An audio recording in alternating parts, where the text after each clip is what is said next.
Okay, there we go. I think this is all working. Alright.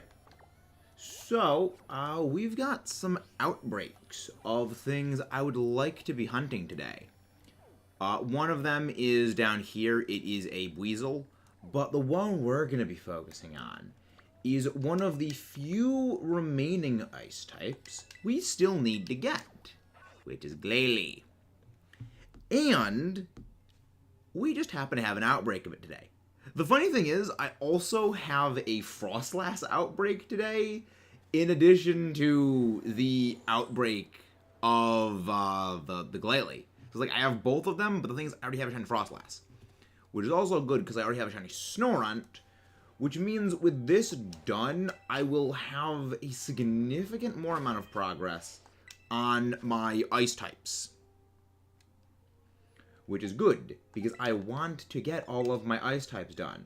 Because we did come to the conclusion that when it comes to Citadel and the other ice types, which now, if we get this Glalie today, there'll only be 2 ice types we have to do, which is Citadel and then Trigonal.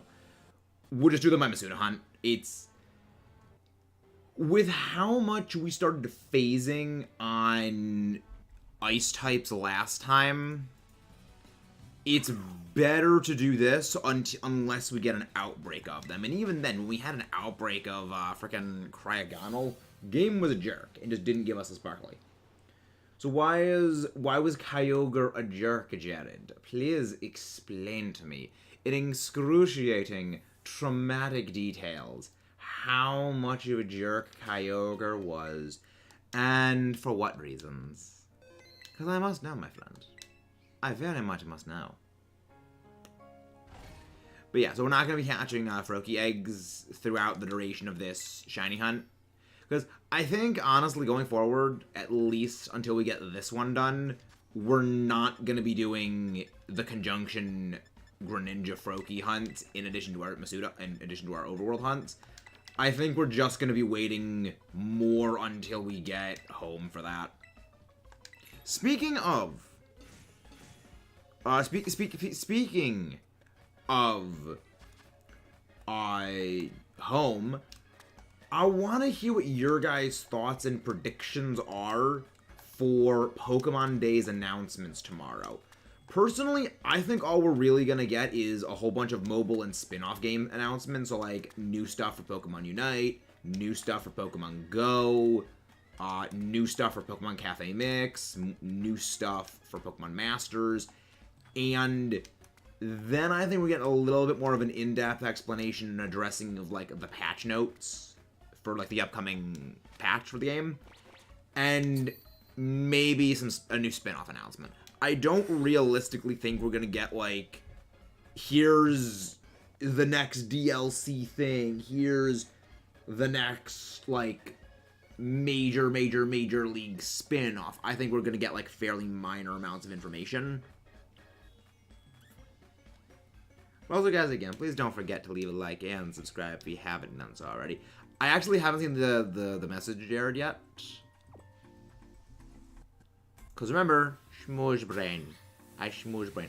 Also, I spent basically the entire day helping my grandma, trying to stay warm, because the heater's broken, and the guy's coming to fix it tomorrow. So that's why we're hunting ice types, because I'm freaking freezing cold right now.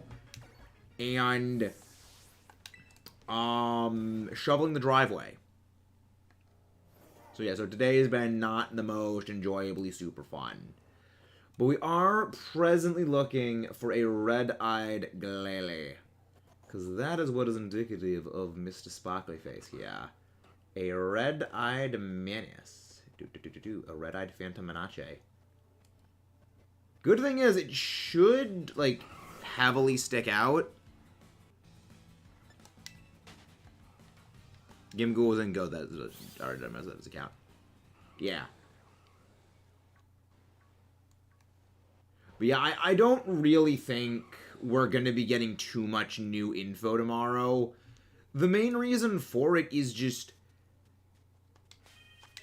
I don't know, I just don't really think we're going to be getting all that much new info tomorrow. I think a lot of people are, like, grossly overestimating what we're going to get. Because a lot of people I know are thinking, oh yeah, we're going to get, a Mystery Dungeon Sky announcement, or we're going to get all these things. But, I mean, a lot of the speculation I'm hearing is giving me flashbacks of prior to the announcement of BDSP, where it was things like, yeah, BDSP is going to have megas, it's going to be a Let's Go 2, we're going to get, these game remakes announcement, and they just never happened. And it's kind of sounding a lot of, like, the same stuff over and over again. And that's kind of why I'm almost, like, discounting leaks almost entirely, because we've kind of heard a lot of it before.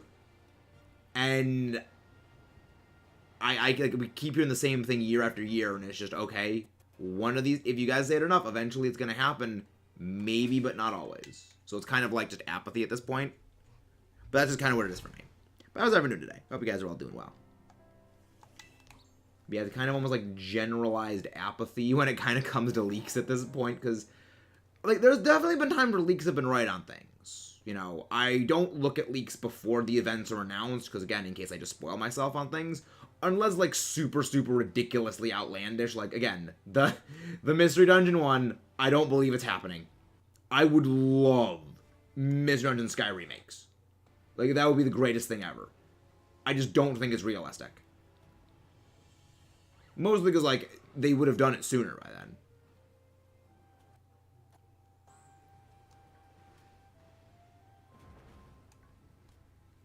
But, I mean, I guess anything can happen. But yeah, Shiny Gimmighoul, like, I had a feeling they were already going to be doing, like, a Gimmighoul with Go. Because the first announcement of Gimmighoul came within Go. And it's kind of the same way that they handled Meltan, where you get Shiny Meltan through Go. So I kind of had a feeling like it's going to be the same kind of story. But yeah, I think that there is some optimism about, like, yeah, we could get some, like, really cool, good new info tomorrow. But I think it's going to be mostly mobile and spin-off games, because I feel like that's what they've been doing predominantly with things like the Pokemon Presents. Is a lot of it is, like, the mobile games.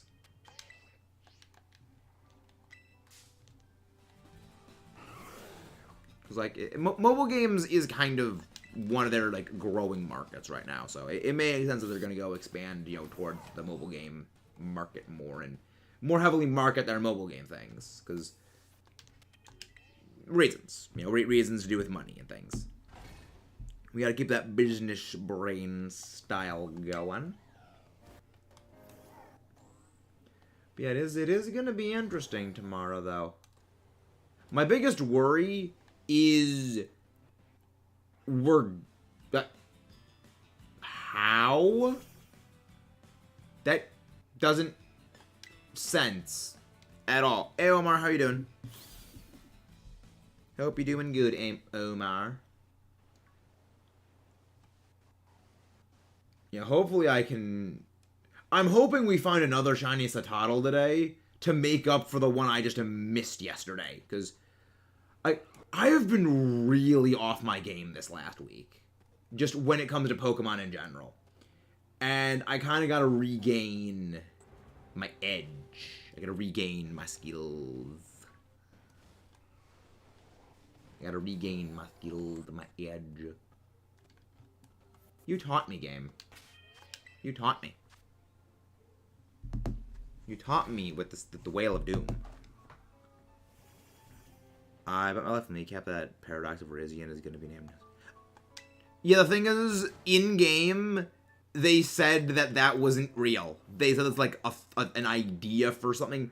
That Paradox drawing thing, it isn't a Paradox version of Virizion. It's a fusion of all three of the Swords of Justice. And even in-game, it says that, like, it's a theory of what it could look like. Like, it isn't like a Paradox of Virizion. It's like a hypothetical thing of what a fusion of them could look like.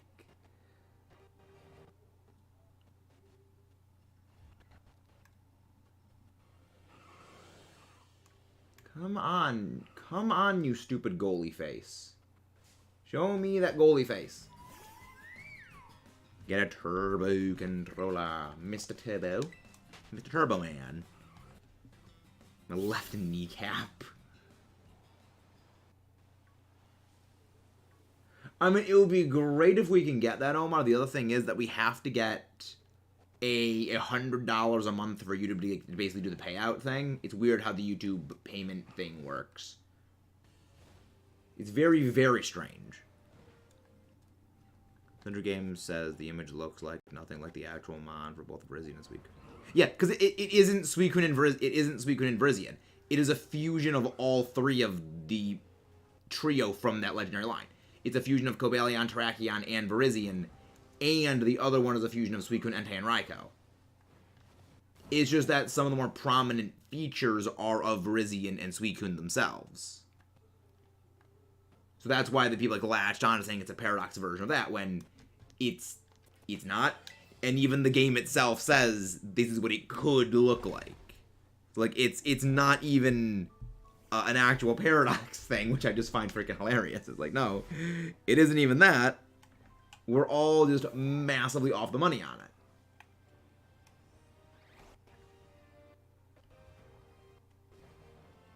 Come on, you shiny little ice face. Honestly, this is probably going to be an easier one to just hunt via, Legends. But I have an Outbreak. And I would like to get it.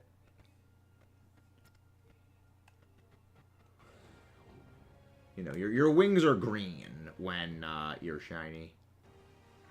Hello. Hello, Mr. Iceface. Picking.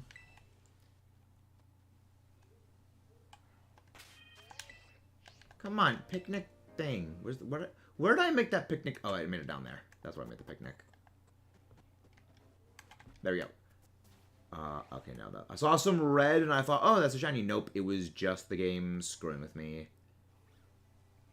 And nope, might slide off the table. There we go. So, when did I say that Psy would be a fan favorite? I don't remember that at all, Owen. Please remind me, because I'm completely blanking on when I said that.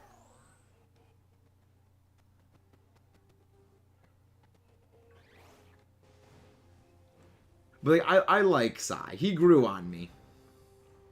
I did not like him at first, but no, Psy's great. Yeah, I have been rewatching Naruto, and I'm almost done with the original series. So I'll be starting Shippuden, depending on when we finish stream today. And depending on how long it actually takes me to finish up the next couple of episodes, I might be starting Shippuden again tomorrow. I might be starting Shippuden later tonight. And I forgot just how far back they hinted at basically everything. A lot of things involving Itachi were hinted at right from the start. A lot of things involving Orochimaru and the Akatsuki are hinted at right from the freaking beginning. It's just the forethought they did was just so good. Yeah, he's not really great in the Tenchi Bridge. Oh, yeah, I should probably train up a Cloud side before I solo Pikachu start before tomorrow morning, right? Honestly, the way of beating it is Wo Chen in a solo apparently works. But I honestly prefer to just go with, what's its face? Sunny Day, Lurantis, I think is just a lot better. Sunny Day Lurantis with, with Leaf Storm Energy Ball, not Leaf Storm Energy Ball, with Leaf Storm Solar Beam, and Sunny Day. I prefer that. But, yeah, you probably should start building a thing for that, Jared, if you want to try and get it. But other than that, I mean, there's nothing too much you're missing from these Pikachu raids. And then I started and finished the zombie combo. Honestly, the zombie combo is great. Like, I hate Hidan. But, like, you kind of gotta really like him. Like, he's just that much of an absolute dickhead. There's nothing likable about him, and it kind of makes him a really entertaining villain to watch. Because you just want to see them absolutely pummel his face into oblivion. I was like, Kaka's, I also like Kaka. He's great. But again, the series goes so hard on making good characters. I do hear you, but I also say you'd be better off with Quagsire. You would simply be better off going with Quagsire over Clodsire just because of the superior typing that Quagsire has. You're not gonna be slapped by Irontail, which has a chance of dropping your physical defense, which means each subsequent Irontail is gonna do even more damage. So you're better off going with Quagsire, because that way the worst it's gonna do is hit you with Play Rough, and Play Rough can only drop your physical attack, not your physical defense, which means it's not doing increasing amounts of damage. Like, I do hear you, Jared. However, you're wrong, and you better go Quag. Better with Quag Lord, Lord Quaggingsworth, as I like to call it. It is unfortunate, though, that the only change, really, when it comes to Glalie, is the eyes just turn red. Because it means it's going to be not the easiest thing in the world to spot. Earth Grudge Fear might be my favorite Kinjuju. Yeah. There's a lot of great ones. It's just such a great thing. It's like, yeah, no, you just can't kill him until you kill all four of the actual things. I love it. It's like, again, Naruto Shippuden, it goes super hard on the bad guys. I love them. Like, there's really only one antagonist in the entirety of Shippuden I would say is not well handled. And a lot of people who have seen the entirety of Shippuden, I think, will agree with me on which one that character was, because, being completely honest, I remember reading something about, yeah, the entire reason that character existed was to kind of obsolete another character who the writer kind of realized there is no way of stopping them otherwise. We need to make this kind of an antagonist of just absolutely absurd proportions to basically just take them out of the equation, because we cannot reasonably beat them. So it was like, they kind of had to BS it there. But I think they did well with that part. Like, I enjoyed that part. Also, Sasuke has recruited 2/3 of the Taka. Ah. My favorite one of the Taka is actually the last guy. So you have not seen the best guy yet. Also, you've officially gotten to the part where I can make my favorite joke. Sasuke is now just like his older brother. He also has a pet shark. Because we get to. I love it.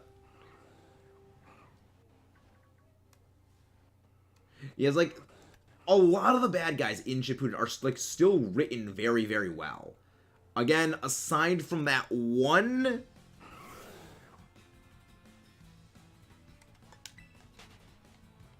Yes, Jugo. I like Jugo. No, it was not the Frostmoth, Jared. Shiny Frostmoth's wings are very, very green. Unless I also missed another Shiny Frostmoth today. So, I mean, not another Shiny Frostmoth. Unless I missed another Ice type, basically in the last week. Yeah, and that's the reason why, when it comes to Frostmoth and Snom, I am doing those via Masuda Hunt. Because I do not trust myself. Yeah, Kisame is great. Kisame is great. But also, guys, again, please don't forget to leave a like and subscribe if we haven't done so today. Done so already, not today. But yeah, I enjoy a lot of the characters in Shippuden. I think a lot of them are very, very well done. I think a lot of the characterizations they had in, like, base Naruto are just expanded on and done a lot better. They're very natural character progressions, which is why I like it. It's not like, oh, random-ass character trait developed for no reason that just kind of contradicts them in the previous things.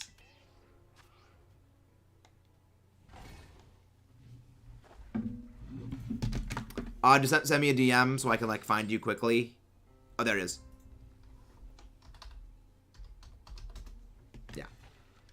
Like, that, the one I just DM'd you is, like, the one antagonist I think was handled very poorly. And the main reason why is it kind of just comes... It mostly deals with, like, the way it deals with the previous villain. Because, like, they kind of hand-wave them out of existence, which I don't like. Wait, there it is, there it is. There is the red-faced icy ball of doom. There we freaking go. Clipping. It's also female. Delightful. Delightful. Yeah, that's the one antagonist. And... let's go. Yeah, cause like, the antagonist that comes before them, I think is just an absolute legend. Like, I mean, everyone agrees that antagonist is a legend. And then it's just, nope, gone. Though I will say, I do like that antagonist's character design, because it's also... like, I mean, one of the reasons, like, yeah, I have a Pokemon that I use on a lot of competitive teams that I actually name after them, because I'm actually, like, a sucker for, mythology and stuff. Thought you were gonna say Madara. No. No. Madara's, we love Madara. Madara's great. Madara is probably my favorite antagonist of the entire series. He's so great. Alright, yeah, Jared. Jared, do you want to explain the colossal flub you made with your shiny Snorunt that you evolved, thinking you had a second one that was female? Shall you explain the traumatic backstory, or should I? Yeah, I like that. Like, I love that. Because yeah, they're both based on the same thing, and I have a weakness for, like, things based on mythology. I mean, and also just, like, they actually did a pretty good job with it. Glalie, get out of my face. You're not the shiny Glalie.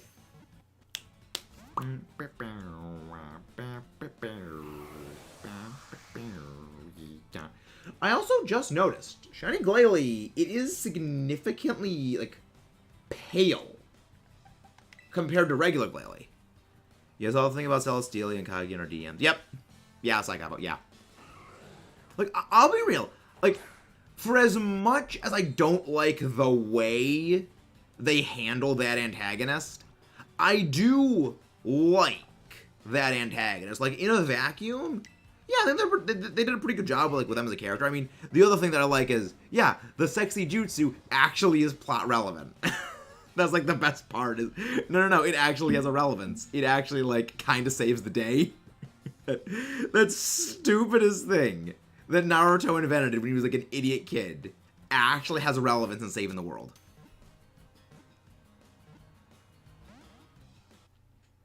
It's so great. I love it. Because it's just, like, I think that's probably my favorite thing about Naruto, is that there's a lot of callbacks, but they're callbacks that are done very respectfully. I had a perfect IV Snorunt. If you're gonna poke fun at it, do it properly. Yeah, I know. See, that's the thing, Jared. I was trying to bait you into explaining it. You took the bait, hook, line, and sinker, Jared, my friend. Like, you took it very well. And with that, we have our shiny. And we've still got a couple of minutes left. So, just for the kick in the teeth, let's resume looking for various ice types around Glaciadio Mountain. Just for the absolute kick in the teeth. And this might be me, but I think you can actually see some of the cracks and glazes. I think you can. Because, like, on the shiny, I did notice a very pronounced crackage along its face. But yeah, so now, with that done and dusted, let's just do a little bit more of our ice hunting. Because I am a glutton for punishment, and I am going to miss yet another shiny Citadel. I can already feel it. So, shall we play a game of Can Maxis miss another shiny ice type? Where the loser is always me, and the winner is always you. Because as we all know, a channel is not run by the creator's joy, it is run by their suffering.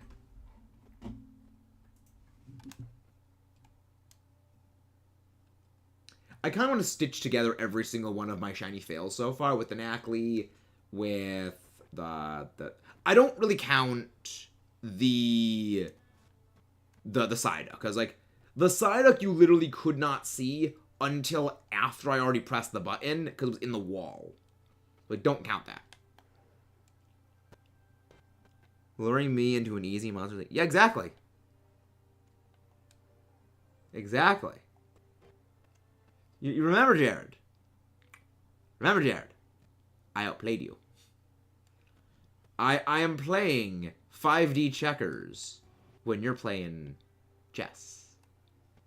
Or is that the other way, or is it you're playing checkers while I'm playing 5D chess? I don't remember. I don't know how, like, the joke goes. Because mostly, I don't give a crap. Hello, Arctibax. I like Arctibax. Like, I love Baxcalibur. But if I'm being perfectly honest, I kind of think Arctibax has a better design than it. Like, I think if they just swapped which one was the final and which was the pre-evolution, I think they might have had, like, a much, much better looking line. Because, like, I don't know, there's just something about Arctibax I really love. I just think it looks great. I mean, both of them I love. Like, I love Baxcalibur. But I do kind of think that Arctibax just has a much more monstrous-looking design. In that if you made it bigger, it would kind of look like a little more threatening.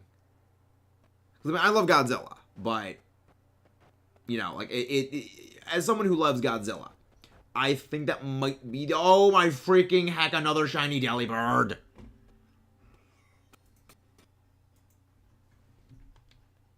Phase!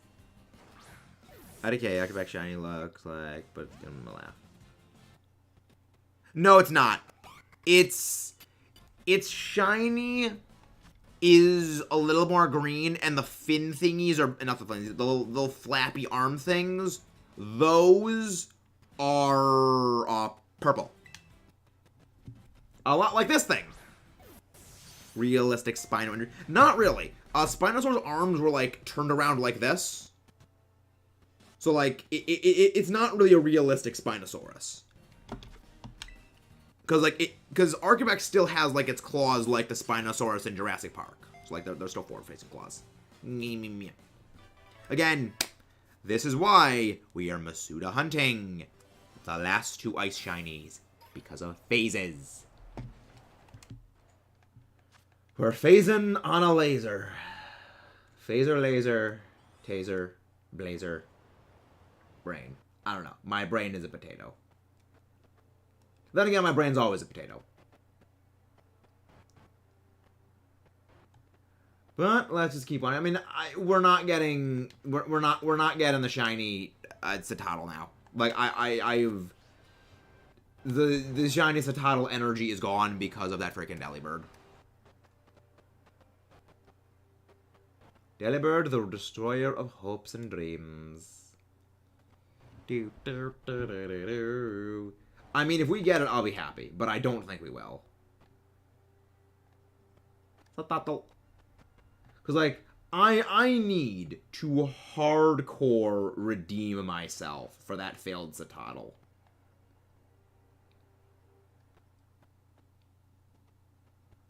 Nope. Wisha. But yeah, like, I love how we did go for so long without phasing on any of the ice types here on Glaciadio Mountain. And then it would just phase, repeat, phase, repeat, phase, repeat, phase. And it was just like this gradual descent from our just glorious hunt into absolute flubbery. And it makes me sad. Because, like, we were doing so well.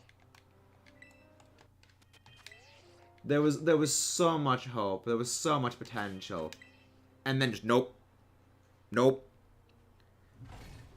Well, then again, we didn't phase too many times on Roaring Moon. And I've heard the horror traumatic stories. I've heard the traumatic backstories of Newfie. And their 23 phases. So we did kind of get off easy. Did somebody destroy our world here? No, we didn't say the Wigglytuff Destroyer of Worlds, Omar. We said another Destroyer of Worlds. Pain and Toby Tapu. Yeah. Pain is my favorite. Because, like, I like how Pain is a shadow archetype of Naruto, but in a very different way than, like, Gaara was. Like, Gaara was very overt in being a shadow archetype to Naruto. But, like, Pain is, but also isn't a much more obvious one. Like, they have a lot of similar traits. Again, they're well trained by Jiraiya, but Pain was still a sensible person. He had the, I got not necessarily like respect, but the reasonableness to see, someone pointed out a flaw in his line of thinking, and he was able to explain and basically kind of sway Nagato to his side. But also, Nagato was the only antagonist to leave Naruto speechless. Like, there is one comment Nagato makes, and Naruto has nothing to say in return. And that is the, I believe, first and only time an antagonist actually basically just he has no response.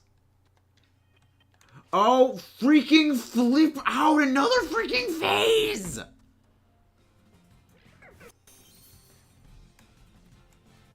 Again, this is why my luck is turning.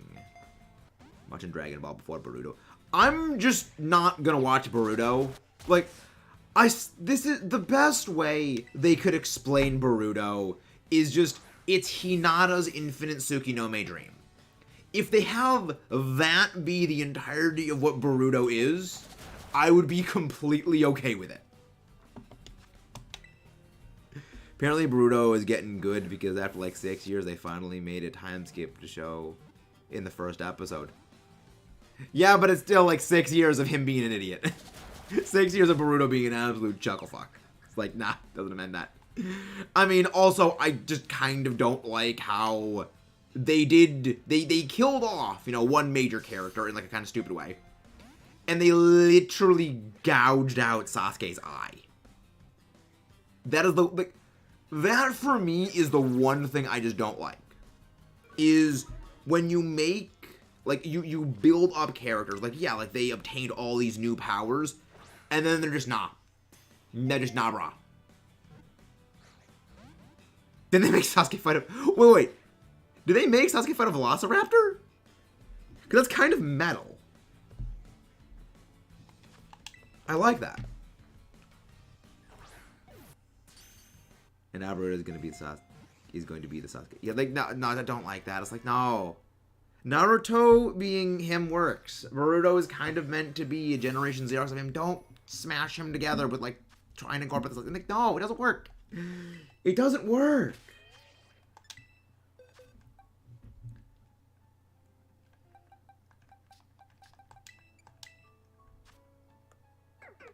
Okay, this is marked.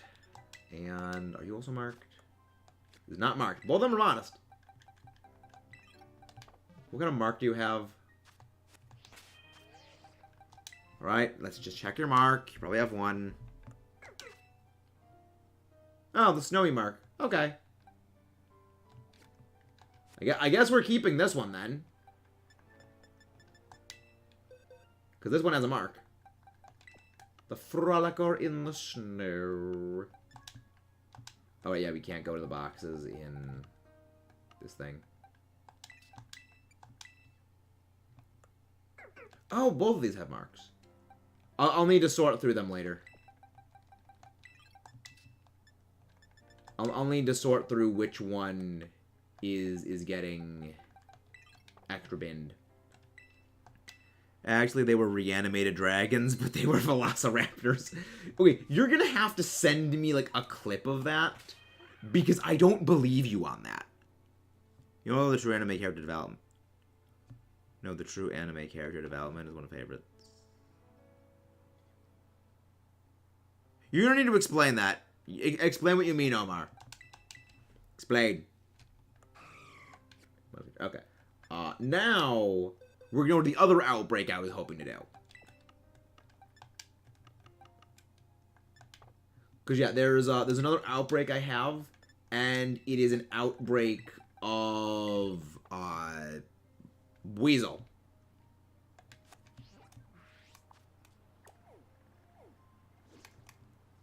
Come on. And it's down. Game! Stop freaking out on me. There we go. And there we go. We all know the true anime character development, one of the best favorites. The character goes into Dio. Goes to Dio.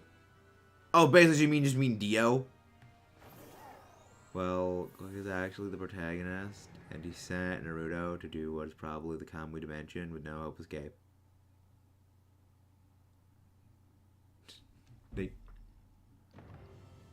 What? Oh, just wandered in there. Yeah, Shippuden was good. Boruto, I'm not ever gonna watch, really. Because it's like... I mean, another thing is I just don't like the art style for Boruto. They changed the art style. And I don't like the way they changed the art style, which is kind of another big factor for me. It's like... Art's... like... The weird thing is, like, graphics in a video game for me are never a big sticking point. But for some reason, like, art style in a TV show can make or break a series for me. Hello, Fighting Butters. How are you doing? Welcome me. Hope you're doing well. Now, let's get hunting Weasel. And again, guys, please don't forget to leave a like and subscribe if you haven't done so already. Cucumber. And I think cucumbers are the water ingredient. I'll send you the link, and that's What When Is Cascades, Bridges on, light novel, and how it's animated. Okay. I will give it a look. 2, 3, 4. Oh, it's all here. That's good. Yeah, I think you sent me, like, that thing a while ago, and I read it over, but my brain just blanks. My brain hard blanks on things. Right? We have no more slidey things. And there we go. I would never eat this. This is just disgusting. Oh, the Naruto game without... Oh, nice, Naruto game. Fun. Is it another fighting game? Is it another fighting game? I feel like they've all been fighting games. Storm 1, 2, 3, and 4 combined is a completely new roster, including Indra and Asura. Fun. That sounds delightful.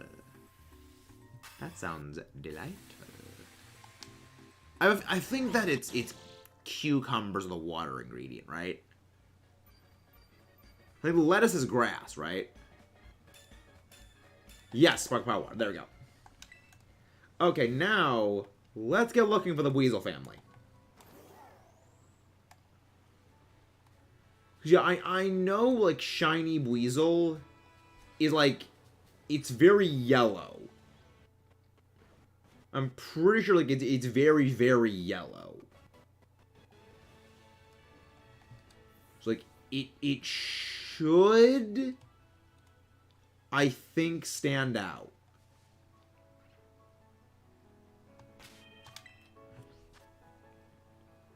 And the story is all fucking... Ooh, fun. That sounds very delightful. Yeah, we've already gotten one of our shinies today that I wanted to get. Like, I am glad we're probably never needing to go to Glaciadium. Like, I like Glaciadium Mountain. It's probably one of my favorite places to go in-game. But we don't need to go there again. So we don't need to go Mountain of Infinite Ice Phase.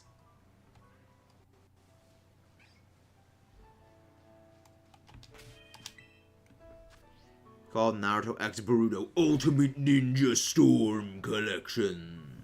Connections. Interesting. That is an awesome name. That is an absolutely metal name. But the only downside is it's got Boruto in there. Like, I like how I just like constantly rip on Boruto.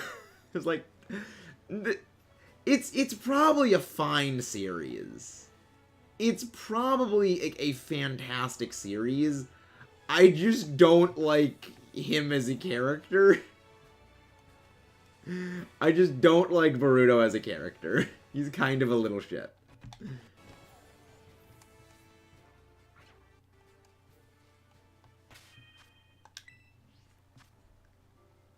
Boruto's kind of cracked his strong far.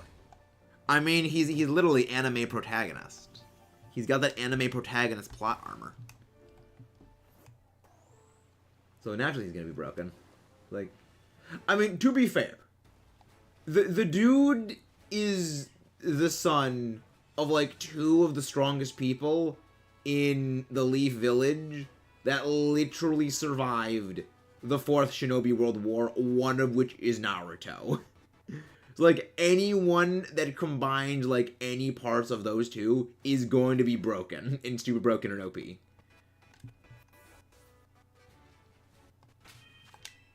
But not good. Is the best. Wait, why is Pain the best support in the game? Please explain this. How is Pain support?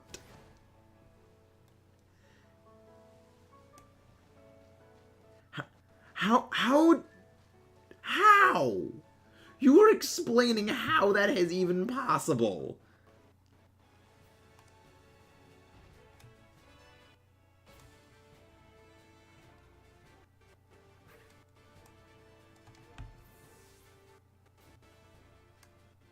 Come on, give me the weasel.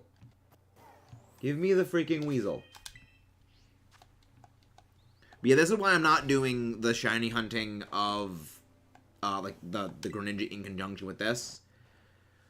Just because we're kind of going to be setting up our picnic every couple of steps, just waiting for them to respawn in, and then we're going to go picnic. Yeah, I actually logged into my Scarlet version to do... I don't think that's shiny.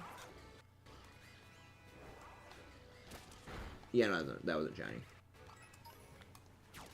No. No, Quaxcaval. Do not continue to kill mode. We do not want you to continue to kill mode everything. He can use Almighty Push and sends opponents away from... Ah, so he's literally a barrier guy. He just, no. He's no. Nope.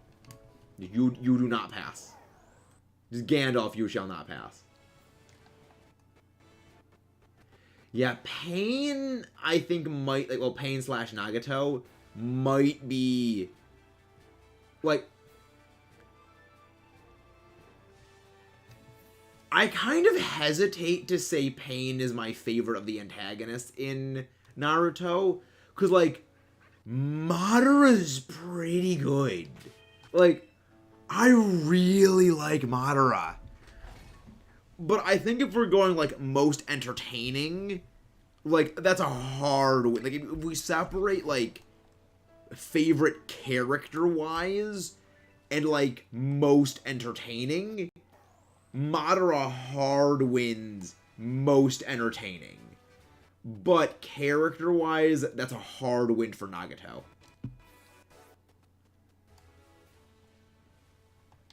Also, fun fact about Nagato, both him and his entire family are all named after World War II IJN battleships. Fun fact. If you put any 3 Akatsuki members on a team, they get a special team ult too, and you can summon the entire Akatsuki. Oh my gosh, that's awesome. That's too powerful. It's too much power. I like that. Like, I really like that. It's a great little deal. Like, yeah, they get, like, team ults. Like, I wish more games did that. Where you get a special thing if a certain group of characters does things together, but if it's, like, just for show.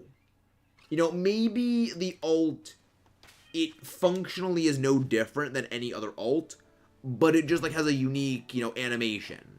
Like, I like that, because it shows respect for the source material. Or just, like, you know, they wanted to do something special for it. Even if it doesn't have any practical applications, they just did it anyway, because why not?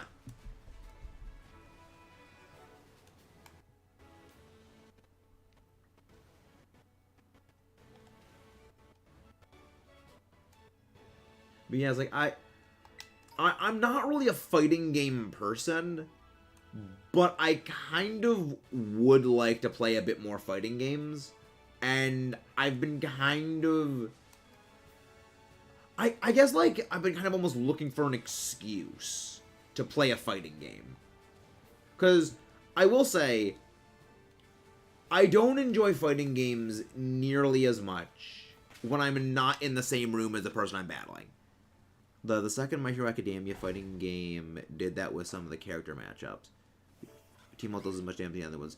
Okay, see, I like that. They didn't need to do that, but they did it anyway. Like, that's respectful. I like that. It shows they actually care about the source material. Which is always nice. It's like, yes, you didn't need to, but you did. You got a gold star.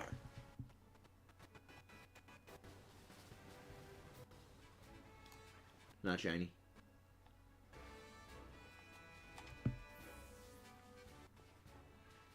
But yeah, I enjoy those.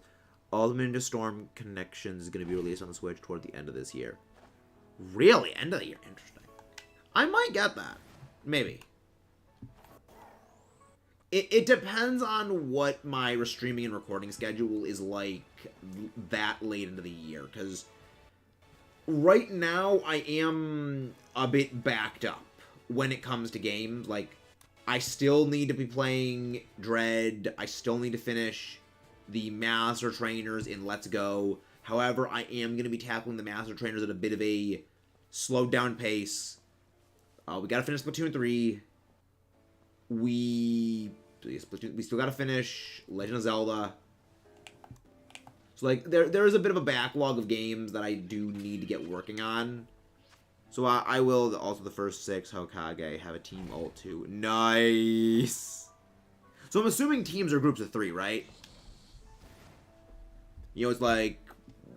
I know generally in fighting games, its teams are teams of 3. Like, I know Marvel vs. Capcom, it's teams of 3.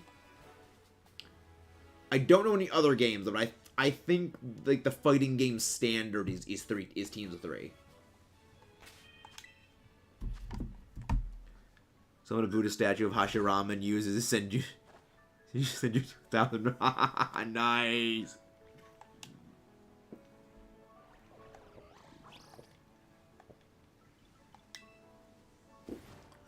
Really? 1v1 through? Interesting. I like that. That's pretty cool. Hokage, the wood style. Like, wood style is just, like, the most clever and creative thing. Because it's like, yeah,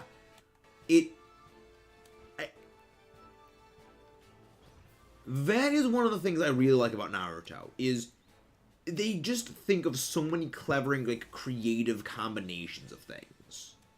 Like, okay, yeah, wood style was something that only Hashirama did. But, like, someone else has, you know, that combination of earth and water, but it's mud style. It isn't also wood style. I really like that.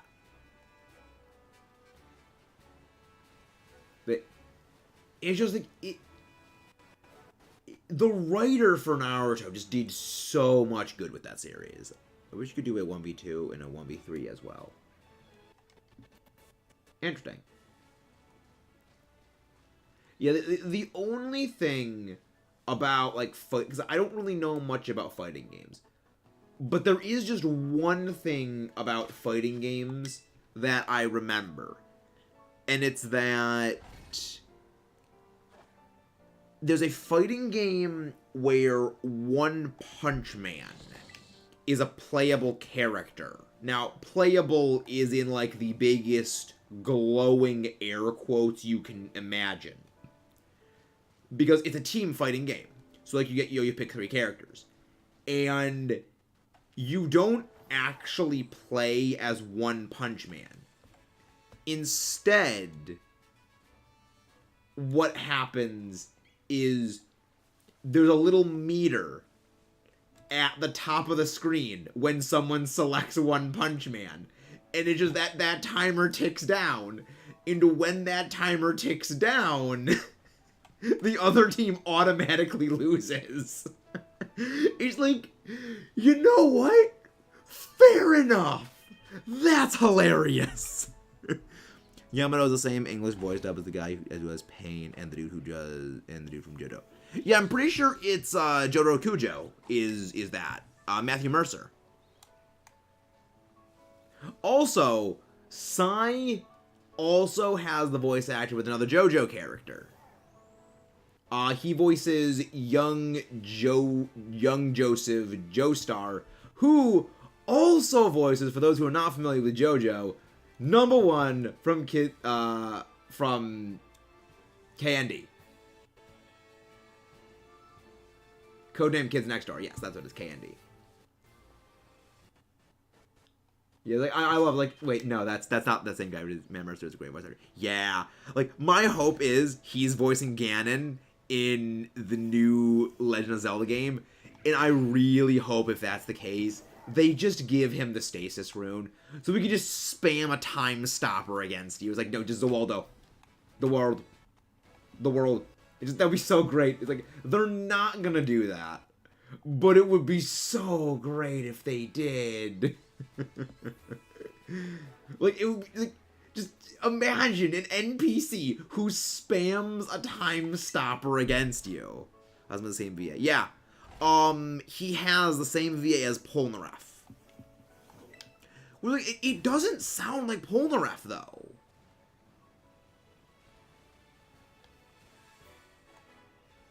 There's a few shared VAs. Oh, it's a Choodle. But yeah, there's a couple of shared VAs, but that's one of my favorite things. I always love watching series and just picking out whether or not I know the voice actor from, like, a previous thing I watch or not. Because it's just, I kind of almost get it like a game. You know, do I remember that voice actor? There's a few times, like, I know the VA. Like, I know a character that person has done. I can't place the name of the voice actor, because, it was, right, it was, I was watching, hey, Andreas, how you doing? How you doing? Someone please go grab Andreas' link. How you doing, my friend? Because, like, the one that I remember it's Lex Luthor in the animated DC series. It was, I know that voice. He was Silas in Transformers Prime. Like, what is this guy's name? It was Clancy Brown. And it was like, I just couldn't place the name of the guy. But I, like, Googled, like, the character. I was like, yeah, it is the same VA as, like, those other, it is the same person. So it was like, I will try to, like, name other characters that they have voiced. And I could almost like a game. One of my favorites is also, like, okay, what like, also other characters they have, like, they voice with the same exact voice. And my favorite one is imagining the characters that a VA plays. Every time I see a new character voiced by them, it's just the exact same character, just in a different series. So, when I first heard Sasuke's voice, which was Yuri Lowenthal, instantly the first thing I thought of, like, he's literally just Ben 10. And then I just went through the entirety of watching Naruto, just with this stupid, silly image in my head of Sasuke running around the Naruto world with the Omnitrix on his arm, and he's just actually Ben 10. But, like, the more I watch it, like, no, the way he talks is nothing like Ben. It's more like Albedo, but Albedo's a freaking clown. I think it's crazy that Yuri Lowenthal voices Sasuke and Spider-Man in the PS5 games. I guess he does voice Spider-Man on those games. Yeah. I just know Yuri Lowenthal as teenage Ben 10 because I very much enjoy the Ben 10 series. Like, I enjoy the original Ben 10 continuity. I will clarify. So, like, I don't really enjoy the first series as much. Like, I think it's kind of cringy in that, like, almost entertainingly cringy way. But, like, Alien Force and Ultimate Alien, chef's kiss. Delightful. I love it. But, yeah. I just, for a long time, I just had that going on for a while. I was like, nah. I kind of eventually didn't have it happen anymore. But it was funny for a good while. Yuri Lowenthal is a super smooth. He does. He's a great voice for things. Like, he plays a lot of characters in a lot of things. He's a very, very good VA.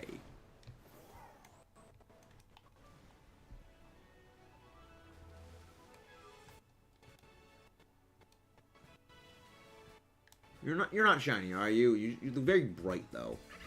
Yeah, it's not shiny. His white voice is Tamari too. Oh, that's great. Actually, that reminds me of, like, a great meme. Like, one of my favorite Shikamaru memes is it's got a picture of, like, all, like, the main 4 couples. You know, main 4 as in, like, you know, Naruto and Hinata, Sasuke and Sakura, Sai and Ino, and then it's Shikamaru and Tamari. And it's Naruto, I protect my wife with Rasengan. Sai, I protect my wife with ink. Sasuke, I don't need to protect my wife. And then Shikamaru's is, I need protection from my wife. It's just... Tamari is terrifying. But she's also great. It's like... The characters in Naruto are so entertaining. Yeah, Quack's got a swimming animation. I like it. Yeah, a certain Pokemon do have a swimming animation, and I like it. I know Pawmi has a swimming animation. I know that the Pawmi family has one. I know a couple of Pokemon have a swimming animation. A lot of water types do, like Azumarill has one. All the fish ones do. There's very few non-water types that have a swimming animation. Yeah, it's like, it's one of my favorite memes, because it is so absolutely true. Like, that, I think, more than anything, speaks to the quality of Naruto as a series, is even the side characters have a good amount of character development and a very good amount of just screen time. There are very few side characters that are not at least given their own spotlight in some way, shape, or form.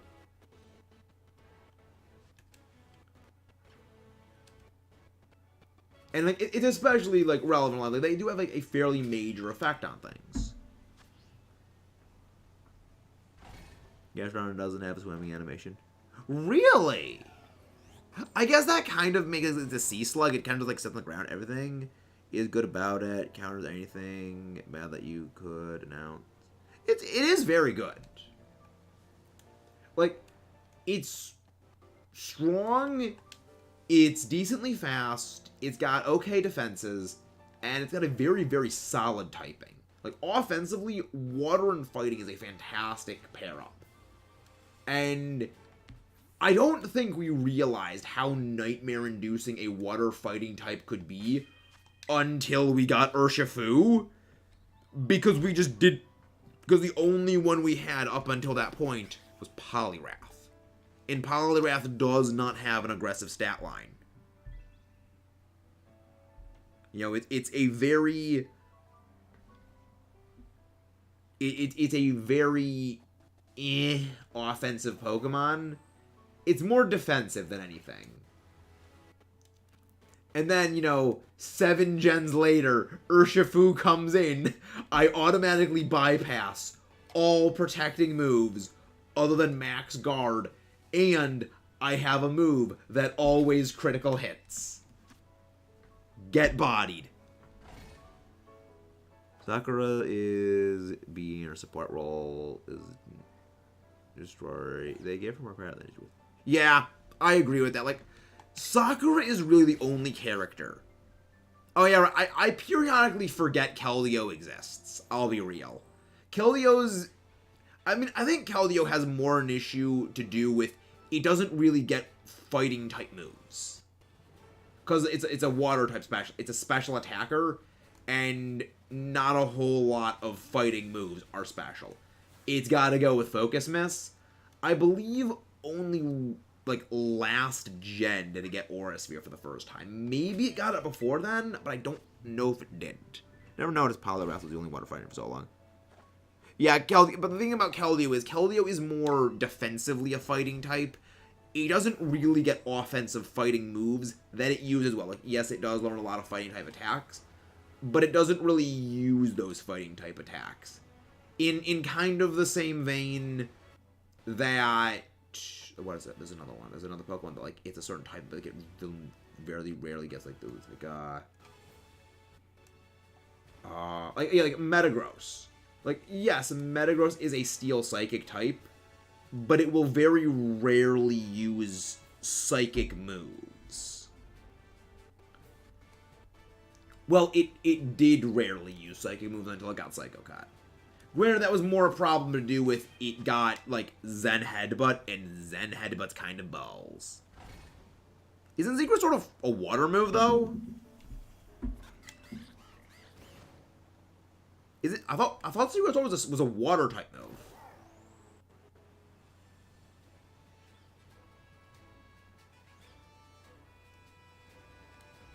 I mean, this shows the extent of my knowledge on Mythicals. Because they don't exist in Double. They don't exist in VGC. I never come across them. Aside from Jirachi, I basically forget Mythicals exist. Yeah, Poliwrath was crazy potential, but they gave it Dynamic Punch as a primary heavy hit, which isn't significant because of accuracy. Like, it got close combat, but like everything gets close combat that's a fighting type. Really? It's fighting type, really? Again, this shows my experience when it comes to Mythicals. I just never deal with them.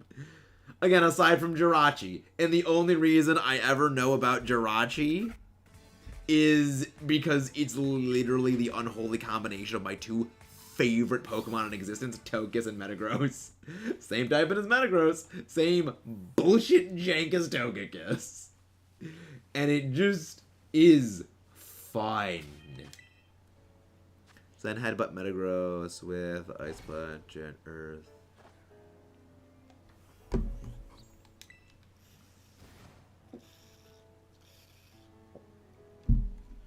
Yeah, like, now it'll run Psycho. Now, like, if you want a Psychic move, it will go Psycho Cut. If it still gets Psycho Cut. I don't know if it Close Combat didn't know existed. Yeah, oh, no, it didn't exist back then. No. Close Combat did not exist back in Gen 1. I think back in Gen 1, it actually did have a higher special stat, because back then special was, like, a merged stat. So it might have had, like, a decent special back then. I'll have to go check, though, because I don't know how they treated it special back then. But yeah, like Poliwrath is one of those things. I mean, also, back in Generation 1, all moves in general were kind of booty cheeks, outside of things like Thunderbolt, Flamethrower, Ice Beam, Psychic, Surf, and like Earthquake, and like Rock Slide. There a lot of moves back in Gen 1 were Gen 1 is really the only generation where a move is either good or it is bad. There is no in between. Like Ice Punch, then have Meteor Mash, Bullet Punch, or Ivy with Assault Vest, Metagross Beast. I love it. Like, Assault Vest Metagross is the Metagross I run. The reason I don't run Weakness Policy is because if I ever run Weakness Policy, it's on my Togekiss. Granted, I don't run that Togekiss anymore because Dynamaxing does not exist. And for as much as I will miss my Max Airstream Togekiss Weakness Policy sets, I am not gonna miss Dynamaxing more. I'm not gonna miss Dynamaxing more. Freaking beast boosting things with flying moves, I do not need to deal with them. Like, I love Moxie Max Airstream Gyarados.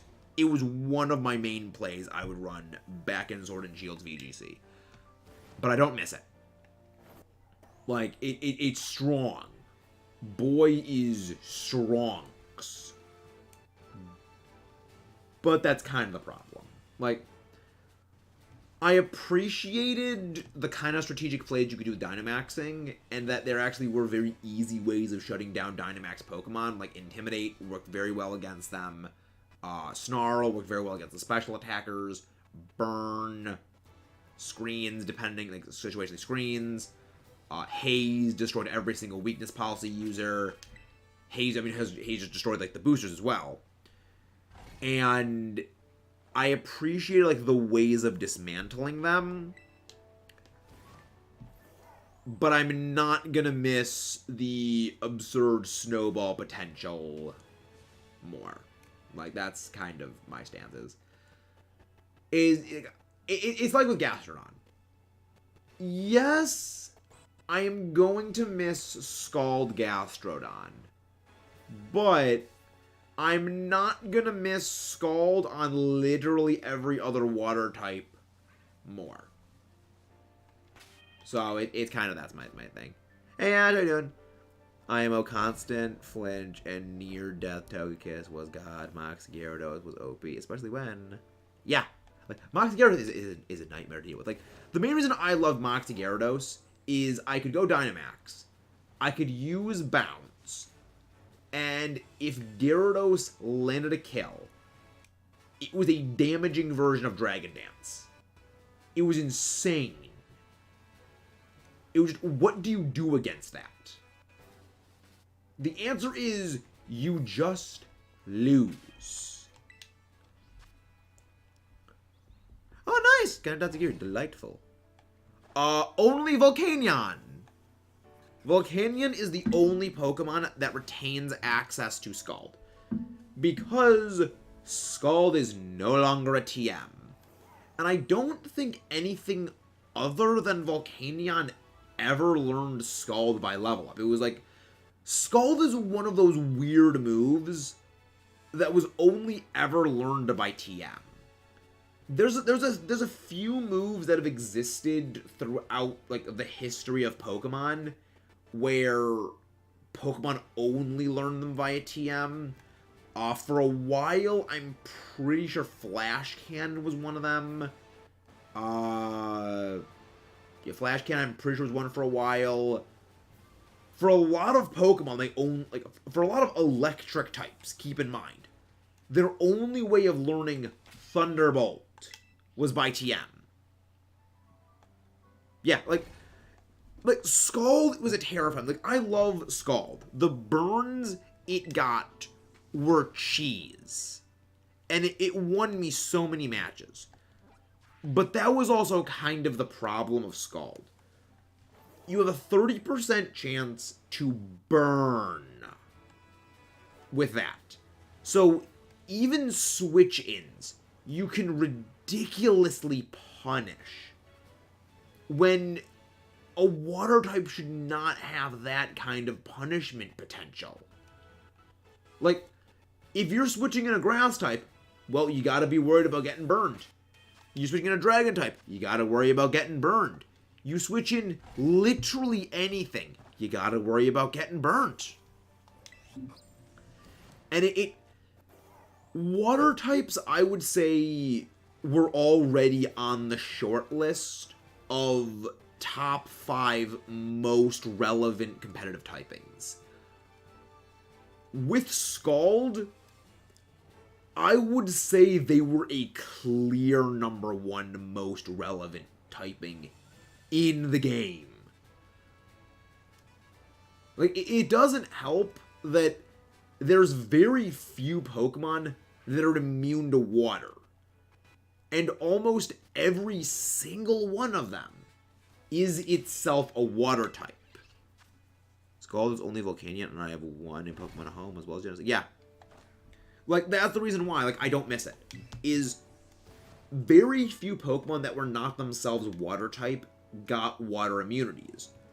The only one I can really think of off the top of my head that is a non-water type that is immune to water is Cradily and Lileep because of Storm Drain. I believe everything else that has Water Absorb or Storm Drain. Oh, right, Dry Skin. Yeah, okay, there's a good number. There's a number of things that have Dry Skin. So, like, yeah, Parasect, Jinx, Froggy Thing, Toxicroak. There's a few things that have Dry Skin.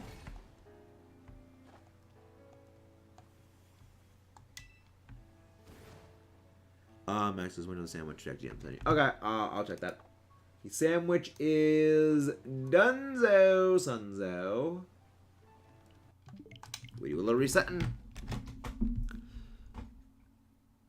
Oh, no, so I'm assuming that, like, that second one is your background.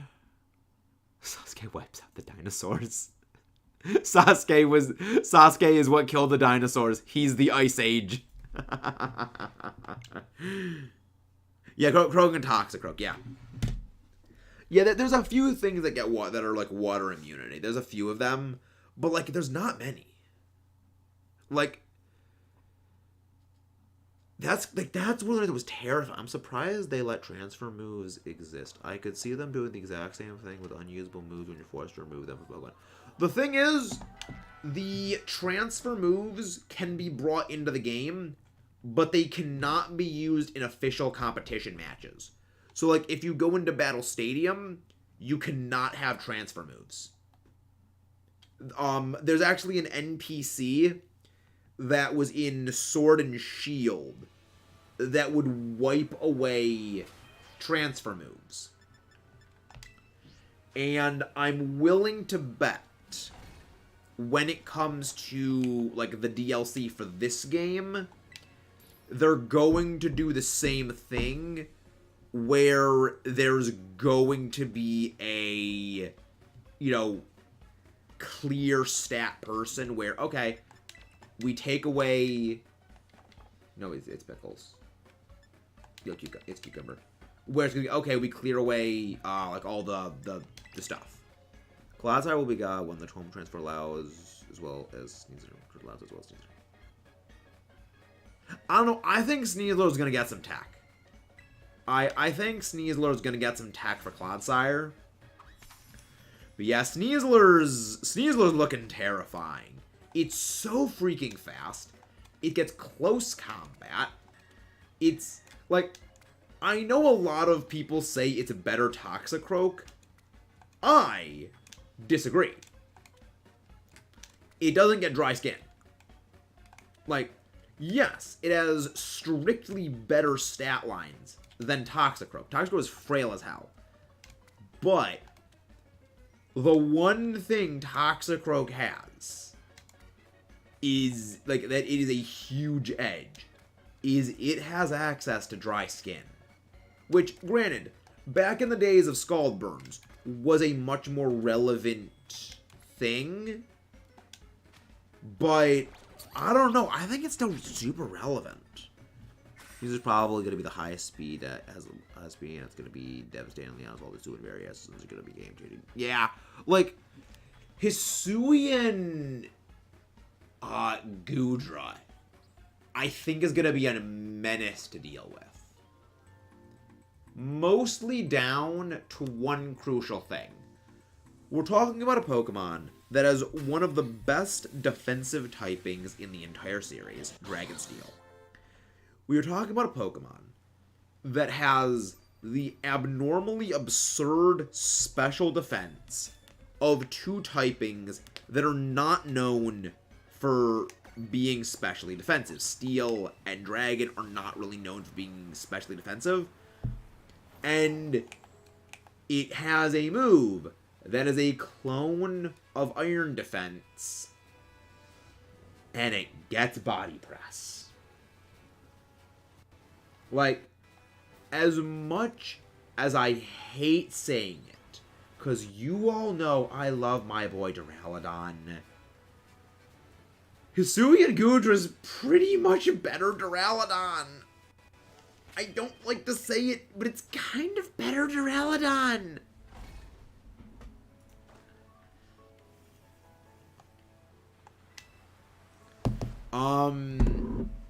Hisuian, Hisuian, Zoroark. That's gonna be an interesting one. It's gonna be interesting to see what Hisuian Zoroark does when it comes to things. But yeah, I'm looking forward to seeing what the Hisuian forms like bring to the table, competitively speaking. Bascu Legion looks really fun, mostly down to its good stat line and adaptability. Like, adaptability is absurd. Like, adaptability is an absurd thing for hitting stuff. And even, you know, Basculin, for as not great as Basculin is, it can still hit pretty freaking hard for what it is. And now you give something like that, you know, a better bulk line and a little more power. It's going to be terrifying. But the other thing is, well, now it can hold an Violite. So, like, that's scary. Like, the only thing that I think is going to kind of tame stuff is, that's going to kind of tame it, is in kind of the same way that the removal of Scald preemptively tamed how absolutely devastating Eviolite Ursaring was gonna be, with like people throwing out Scald Burns and procking Guts.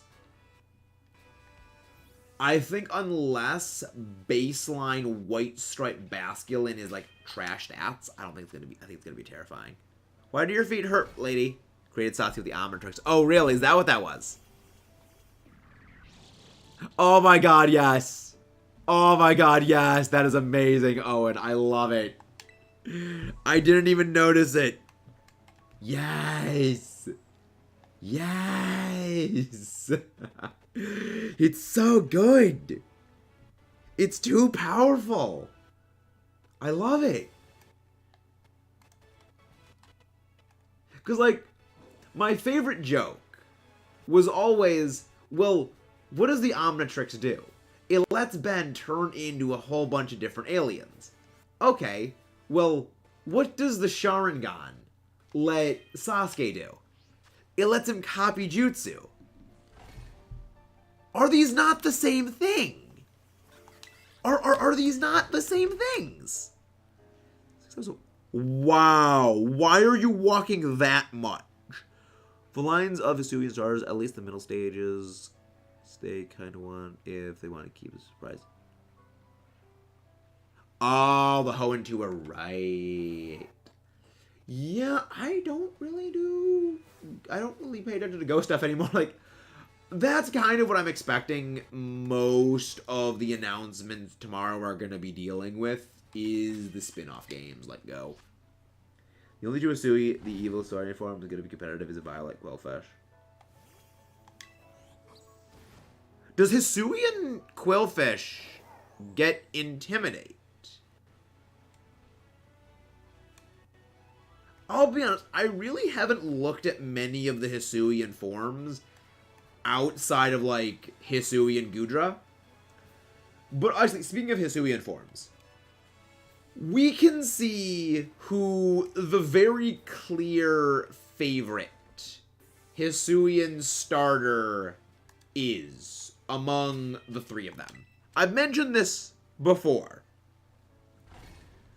Because the way they changed them, the way they changed all their signature moves is kind of insane. The clear favorite is Hisuian Decidueye, much to my shock. So, the change they made for Ceaseless Edge is it's literally the same move. Instead of splinters, it will just set a layer of spikes and has a heightened critical hit chance. So, like, I believe the 12.5 crit rate. Okay. Infernal Parade is, I believe, the same. They might have decreased its power a little bit. So, you know, double damage when hitting a Pokemon status condition. And 30% chance of leaving a burn. And then, there's what they did to Triple Arrows. They changed the power from 50 to 90. Heightened critical hit rate, so 12.5% chance of critical hitting every single time it's used. 30% chance to drop your physical defense. And then, on top of all of that BS, which it got, 30% chance to flinch. It is insane what they buffed for the Triple Arrows. Hey! We got a raid. Thank you very much for the B-Raid. Welcome in. KB Dot, welcome in. Get the Cattle. Welcome in, Master B-Red. How are you doing? Hope you guys are doing well. Thank you very much for coming in for that raid. If you guys haven't done so, please don't forget to leave a like and subscribe. But what were you doing over on your end, Mr. B-Rad? Thank you very much for that. But yeah, I mean, I don't, like, I think with Ceaseless Edge, we might actually see hazards in VGC. But I think it's more a thing of, like, all of, like, those three moves, like, the other two moves, Ceaseless Edge and Infernal Parade, in a vacuum, those are pretty good moves. Like, they're very, very solid moves. They have very, very good, like, effective lines of what they'll be able to do. But it's just, you're pushing those up against a move that's a 90 base power move. Heightened critical hit chance. 30% chance to drop the target's defense. And a 30% chance to flinch. It's just, that is insane. That is too much power. Like, I love Decidueye, but that is some bull power that they gave that thing. That is going to be nightmare-inducing. Yeah, that's it. Yo, what they did for Triple Arrows is insane. Like, I'm almost wondering if they're gonna nerf that thing, like, on release. Because that's terrifying. Like, the only thing that I feel holds back Hisuian Decidueye is, with triple arrows, is Hisuian Decidueye is in this very awkward speed tier. It's base 60, which it's a bit fast for Trick Room, so it can easily get undersped by things in Trick Room. And it's very slow, so a lot of things are going to naturally overspeed it. You know, it's this very, very awkward zone of speed stats that you're gonna need to fight on that razor's edge. But, like, if you can find that thing in opening, it's gonna be doom. Yeah, it gets scrappy. Yeah, there's no walling it. You cannot wall this thing. I'm gonna play some Radical Red just down Misty again. Yes, we got another phase on Delibird, and we got the Shining Glalie. But yeah, so we have gotten a shiny today already. We did get the Glalie. There's another one, there's a third shiny we got too, I'm pretty sure. Yeah, and then we got another Cubchoo. So we got 2 extra shinies today. So 2 shinies are going into the giveaway bin. Yeah, like, what they gave, like, Hisuian Decidueye is like the very clear favorite among the starters. The only thing I can think of for like why Hisuian Decidueye got that bonkers of a kit is apparently when... Oh no, Hisuian Samurot's ability is Sharpness, which means that all like slashing moves have a 50% damage boost, which means that Ceaseless Edge gets a damage buff. That, I think, is the reason why Ceaseless Edge has a bit of a low base power relative to, like, Infernal Parade and Triple Arrows, is that Hidden Ability Samurott will give it a 50% bump. You know, in context, that is going to put Ceaseless Edge at a little bit of a power above Triple Arrows, which again, freaking boosted crit rate and always sets spikes. So like it on its own, I think Ceaseless Edge is kind of an move. Like it's got good potential, but it's not great power.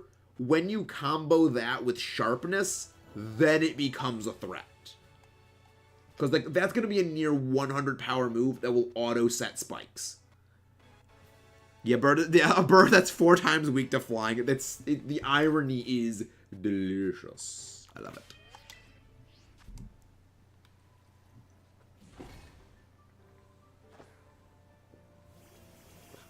Yeah, it has Sharpness. Yeah, I believe the 3 Pokemon that get Sharpness are Veluza, Gallade, and Hisuian Samurott. Like, I'm looking forward to seeing Hisuian Typhlosion competitively, because I remember before we knew that Scald was removed. So, like, this was when we still had the assumption Scald was still going to be a factor. That Hisuian Typhlosion was just not going to have a niche to be in. I think with Scald being removed, Hisuian Typhlosion is going to be a massive... Oh yeah, Cleavor gets it too, right. Yeah, I think with Hisuian Typhlosion being, like, one of the few Pokemon to retain a pseudo-Scald, I think it's going to be hugely relevant, competitively speaking. Because, like, again, Scald was amazing. A move that can do similar shenanigans to what Scald did is going to be relevant. And Infernal Parade, that's Ghost, right? Alpha Mon, the guaranteed. Yes. the mark is in this, like, the same way that Titan Pokemon have, like, the former Titan as their mark. I believe every Alpha Pokemon will have, like, the former Alpha as a mark, which I do like. Like, it's a good having that. All right, have a good night, Owen. Thank you very much for stopping by. Have a wonderful, wonderful night, my friend.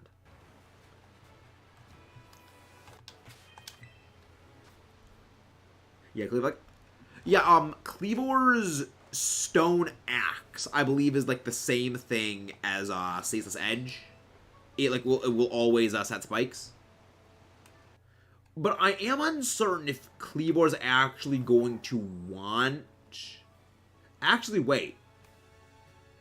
No, I think it is going to want Sharpness over Technician for the first time on the Scizor family. Because, correct me if I'm wrong, doesn't Sharpness also affect X-Scissor? I think Sharpness also affects X-Scissor. Which means... Oh, that's terrifying now that I think about it.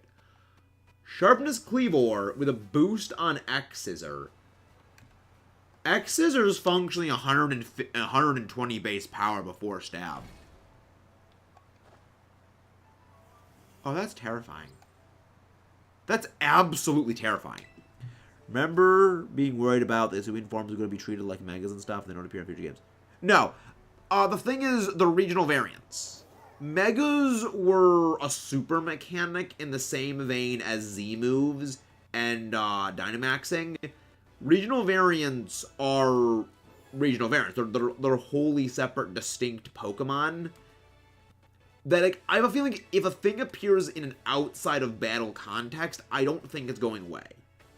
Because, like, regional variants have been a thing for, since Alola. And they didn't remove Alola forms, they didn't remove Galarian forms. I think they're staying. I mean, there were reasons to use X-Scissor anyways over U-Turn if you don't want to pivot out. Yeah, like, X-Scissor is going to be nightmarish. Because, like, again, in context, X-Scissor is going to be 120 base power. That is the same power as a move like Outrage. In Outrage, and like other similar moves to that, generally have some form of a negative condition. Outrage locks you into using Outrage and then will confuse you. Megahorn, high power, but it's, kind of inaccurate. Thunder, kind of inaccurate, only hits in rain all the time. Hydro Pump, or Hydro Miss, high power, chance of missing. Fire Blast, high power, chance of missing. Double Edge, high power, does recoil damage. X-Scissor, sharpness boosted. No negative effect. That is scary, and I really like that. Like, it's gonna be really interesting seeing Cleavor. Yeah, Guts Ursaluna. I feel like Guts Ursaluna. Actually, no, I was gonna say, I feel like Guts Ursaluna would have been tamed by, Scald still existing, because that way water types would slap it with things. But it's like, no, it would have just gone like Assault Vest. Yeah, Guts Ursaluna is gonna be interesting. We were actually talking about, Guts Eviolite Ursaring earlier, and I think Guts Ursaring with a Violite would have been a huge issue had Scald still been around. But with the removal of Scald, it's kind of an issue that solved itself. Plus sharpness, that's 100%. No, it's 120. It's 120 base power on Cleavor. Because base power of X-Scissor is 80. Sharpness boosts it by 50%, which means it'll go up to 120 before stab. With stab, that is a 180 base power attack. It's terrifying.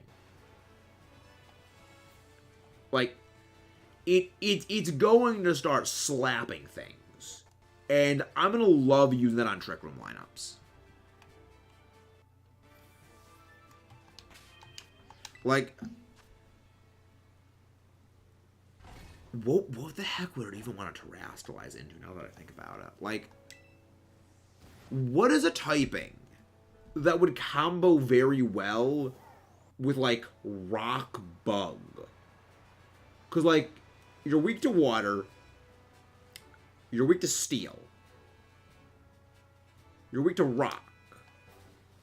But I know it gets close combat, so, like, it can deal with 2 of those. Maybe it would want to go Terra Water. Because, like, yeah, then, you know, Bug hits grass types. Yeah, I could see that. Cleavor, I think, is going to be just so fun. Like, Cleavor is a Pokemon that I'm really looking forward to using.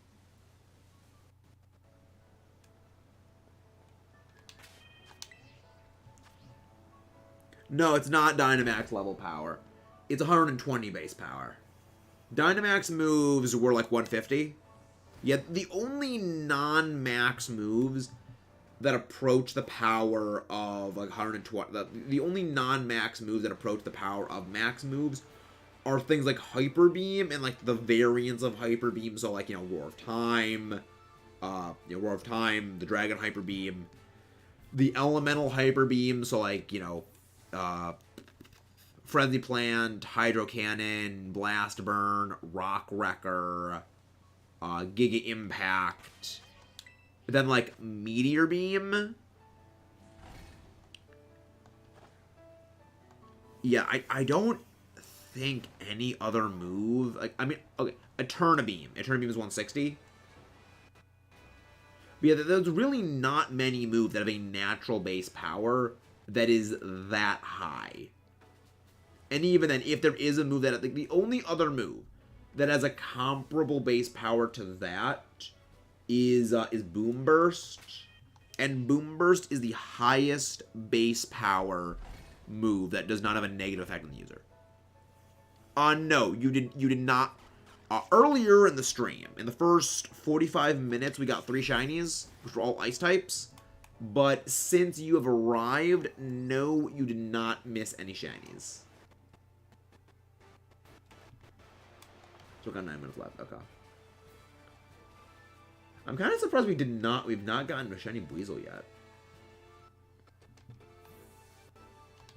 Because this is our second sandwich. And we're almost done with our second sandwich. And we still haven't gotten a shiny Weasel. We're all done picking. Tinted Lens, Hisui, and Bravery is great. Wait, it gets Tinted Lens? Really? I didn't actually look at that. I didn't know it got Tinted Lens. That's terrifying. Because, like, that would allow it to, like, hit Steel types, like, decently. Like, Tinted Lens is such a fun ability. It makes Venomoth. Tinted Lens makes Venomoth an actual monster. You don't hammer the mount only has like 7. Yeah. Like that's the reason why Gigaton Hammer is the way it is. I totally forgot Origin Form Palkia is coming back. I hate Origin Palkia. I hate that thing. It deserves to burn in oblivion forever. I hate that thing. Like, I think the only issue I have with Origin Palkia is the very human-like torso that it has. It looks like a human-like torso with no arms. I don't like that. I think if they just didn't give it, like, the torso with no arms, or if, like, they actually gave it, like, arms, it would look so much better. But Origin Dialga. Origin Dialga just... Origin Dialga hurts me. For those who don't know, Dialga is legitimately my favorite legendary. And it... I see Origin Dialga and it hurts me. Origin Dialga causes me physical pain. It has a sub-sandwich stuck in its neck. Why does the Lord of Time eat a sandwich whole and choke on it? When Palkia is a result of trying to draw a horse from it hurts me so much seeing both of them. They hurt me. Like, I don't know. I would just love to know. What the heck were they thinking when it came to designing both of them? Because, like, Origin Giratina, it's simple. It is a visually similar silhouette to the base form of Giratina, but it is distinctly different. Origin Palkia and Origin Dialga have such vastly different silhouettes and design concepts. I just realized we technically did get new forms of Cinnabox Legendaries, even if it wasn't BDSP. Wonder if they're going to do that. I don't think they are.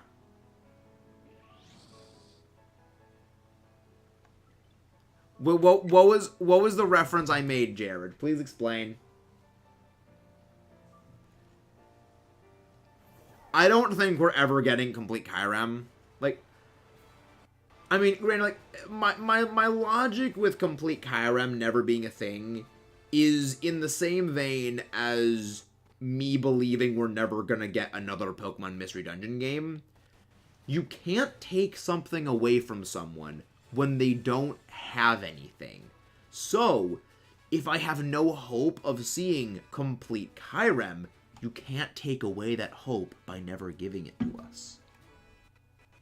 I outsmart you.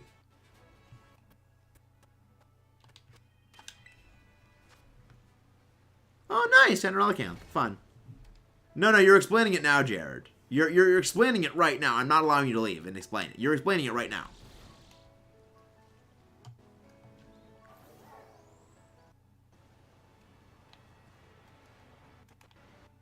But yeah, it's just like, I don't really think complete Kyurem is ever going to be a thing. Mostly because it's kind of not really the point. Like, the point is, like, it fused with one or the other. And because the point of Kyurem is emptiness. It's in the same vein as, like, Ultra Necrozma, where Necrozma absorbs Solgaleo or Lunala to return to what it originally was. And with, say, Black and White, with Kyurem, Kyurem White and Kyurem Black, it's trying to go back to what it was before, but it isn't, like, going out of its way. It's a broken husk of what it was before. It's the shattered body of what it used to be. But it isn't, like, actively seeking out the others to reabsorb them.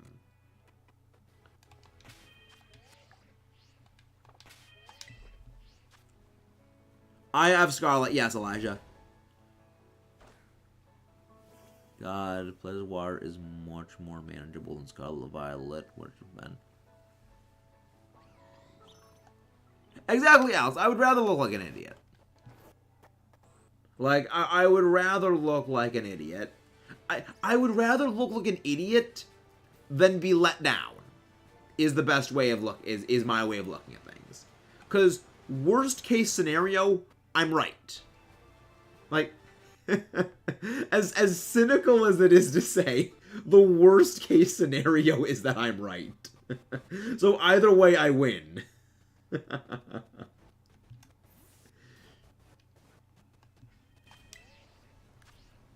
I'm not in Scarlet right now. I have Scarlet, but I'm not playing it right now. I'm playing Violet. I think it would be exciting and terrifying if they did something like that. They'll do something like a Legends game.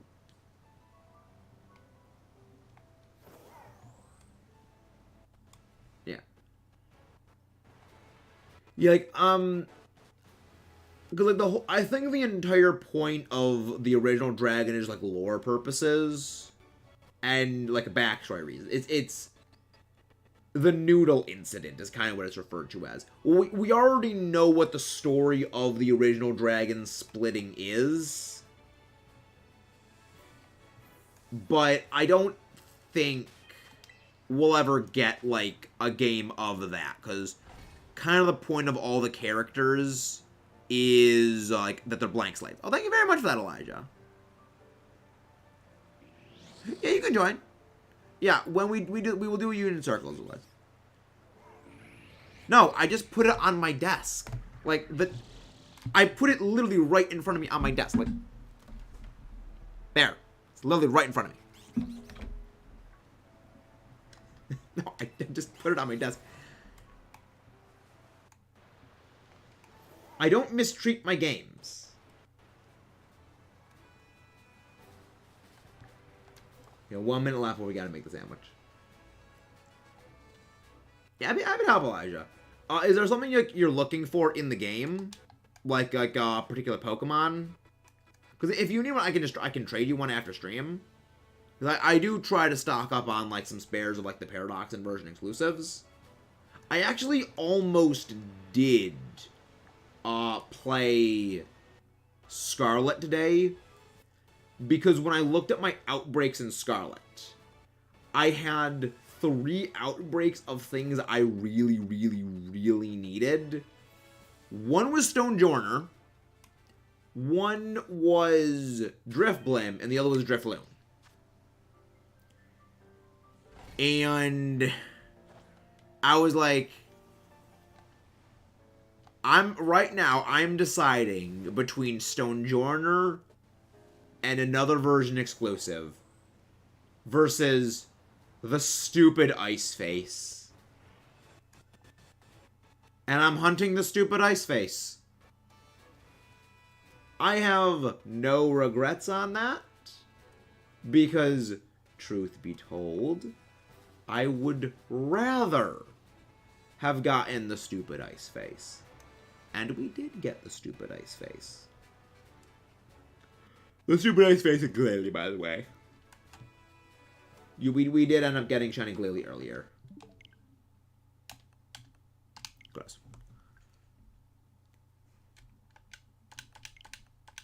But yeah, I think that maybe... I think that's the last sandwich for the night. It has been a long day today. I was doing a lot of driveway shoveling today, and I'm honest. Yeah, heater broke. The guy's coming to fix it. Yeah, the guy's coming to fix it tomorrow, so well, it'll be fine. So like that's why I had to shovel the driveway. Is our driveway was literally a sheet of ice, like a sheet of ice this thick. And I had to go and, like, wedge the shovel under the driveway to break it up as much as possible. So tomorrow, I can go back out in the morning and finish shoveling it all. I slap like button even though I did. Thank you, Foxy. Again, guys, please don't forget to leave a like and subscribe. But before we end off, as always, we love to do a little bit of a thing we like to call a Mechanized Maxis raid. So, we send some love to our buddies. And I know the exact person we're going to go raid today.